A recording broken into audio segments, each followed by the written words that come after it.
আগের যে ভিডিও ওইটার সাথে এটা ম্যাচ করলে আকাশ পাতাল বেশ কম।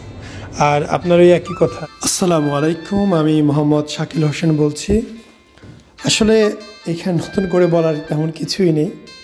আমরা সবসময় যেমনটা দেখাই ঠিক ওই রকম বিষয়টাই এখানে উপস্থাপন করা হবে। সার্জারির ফলাফল, সার্জারির পূর্বের যে অবস্থাটা ছিল সেটা আপনাদেরকে দেখাচ্ছি। অপারেশনের 2 দিন পরের ফলাফলটির সাথে সাইড বাই সাইড ম্যাচ করে দেখাবো। আপনারাই জাজমেন্ট করবেন কীরকম হলো। পেশেন্টকে বারবার বলা হচ্ছিল আসলে রেজাল্ট কেমন আসবে, কোন অংশ সমান হবে, কোন অংশ ফুলে থাকবে, কেন ফুলে থাকবে, এই বিষয়গুলো আমরা সুন্দরভাবে বুঝিয়ে বারবার বলছিলাম যাতে উনি ঠান্ডা মাথায় সিদ্ধান্ত নিয়ে তারপর আগাতে পারে। আসলে সবাই যারা অপারেশন করতে আসে বুঝেই আসে যে কোন অংশটুকু গাইনোকমাসিয়া, কোন অংশটুকু গাইনোকমাসিয়া নয়। বগলের চর্বি কখনোই গাইনোকমাসিয়া না, সেটা ওজন নিয়ন্ত্রণের সাথেই কমাতে হয়। উনি শোয়ার পরেও কিন্তু বুক একদমই ফুটে আছে, হ্যাঁ, সেটা আপনি কোনোভাবেই নর্মাল বলতে পারেন না। তো আমরা সার্জারি করেছি, কেমন হলো না হলো তার সাধারণ ভিউটা আপনারা দেখবেন, দেখে বুঝে সিদ্ধান্ত নিতে পারবেন। আগের যে ভিডিও ওইটার সাথে এটা ম্যাচ করলে আকাশ পাতাল বেশ কম। আর আপনার এই একই কথা যে এই পাশগুলোতে তো বেল্টের চাপ পড়ে নাই, সোয়েলিংটা এখনো এই এরিয়াতে আছে। আমি একটু সাইড থেকে দেখাই তাহলে বুঝবে। এই এরিয়াতে সোয়েলিং থাকার ফলে একটু ফোলা আছে, 7-10 দিনের মধ্যে সেটা কমে যাবে। কারণ এটা অপারেশন, এটা তো কোনো জাদুকরি না, হ্যাঁ, যে জাদুকর আপনাকে একসাথে ফুস করে ঠিক করে দিল। অপারেশন হয়েছে, এরিয়াটা চাপে ছিল, এরিয়াটা আগে সোয়েলিং কমছে, এরিয়া চাপে ছিল না, সোয়েলিং এখনো আছে, ইভেন এই পেটেও আছে। তো আপনার আস্তে আস্তে এগুলো কমে যাবে। এখন হচ্ছে একটু ধৈর্য ধরতে হবে। যে এরিয়াতে অপারেশন হয় এখানে ব্লাড সার্কুলেশন, রক্ত চলাচল কম থাকে। চামড়া এবং উপরের অংশ এবং নিচের অংশের সংযোগস্থলে কিছু নাই, পুরোটাই ফাঁপা। এই ফাঁপা 2টা পার্ট একসাথে মিলতেও তো টাইম লাগবে।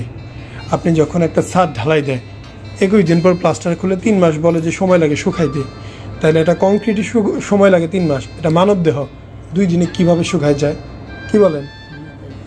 তো এই যে উপর ভিতরে যে জিনিসগুলো বের করে ফেলছে, যার ফলে যে গ্যাপ তৈরি হয়েছে, ফাঁপা তৈরি হয়েছে, নিচের সাথে উপরের সাথে রক্তনালী হবে, আঁশ হবে, কোষ হবে, মিলতে দুটো টাইম লাগবেই। এই টাইমটা খুবই ধৈর্য ধরতে হবে।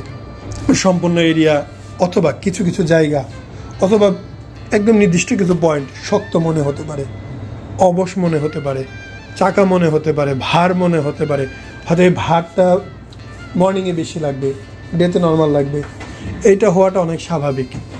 হাতটা সরাসরি উপরে তুলতে গেলে বুকে টান লাগবে, কারণ এখানে শুকাচ্ছে।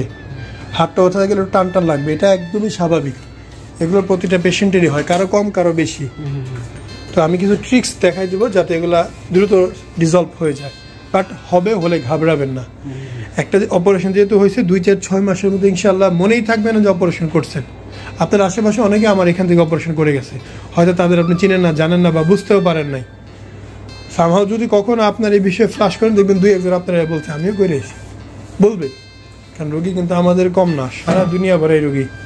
এই যে আপনি আসলেন 2 দিনে 5-7 জন 10 জন রোগী আপনিই দেখলেন, এই লোক তো আপনাকে এলাকায় নাকি বাইরের, তো না স্বাভাবিক। তো একটু ধৈর্য ধরতে হবে। রেজাল্ট অনেক ভালো আসছে। সাইড বাই সাইড যখন আগের ভিডিওটা প্রচার করতেছি তখন আরো মানুষ ভালো বুঝতেছে। এর বাইরেও 2 দিন তো আর পরিপূর্ণ জাজমেন্ট করার সুযোগ নাই, এটা একটু টাইম লাগবে। জাস্ট আমরা যেহেতু আপনাকে প্রাথমিক অবস্থায় পেয়েছি সেটা দিলাম। ইন ফিউচার যদি আপনি আবার কোনো কারণে আসেন সেটা আমরা একটা ফিডব্যাক দিতে পারবো। আসলে মানুষের দরকার ছাড়া তো কেউ হাসপাতালে আসে না বা ওরকম যোগাযোগ থাকে না। প্রবলেম হলেই বলে যে ভাই এটা প্রবলেম, কি করব।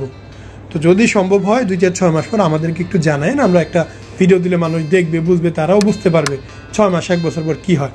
কারণ আমার মনে থাকবে না আমি আপনাকে 6 মাস পর নক দিব, কারণ এই 6 মাসে আরও 1000-1200 মানুষ আমাকে নক করবে মিনিমাম। তাদের মধ্যে 6 মাসে মিনিমাম 200-300 মানুষ অপারেশনও করবে, কারণ পুরান মানুষ কেমনে মনে রাখবো।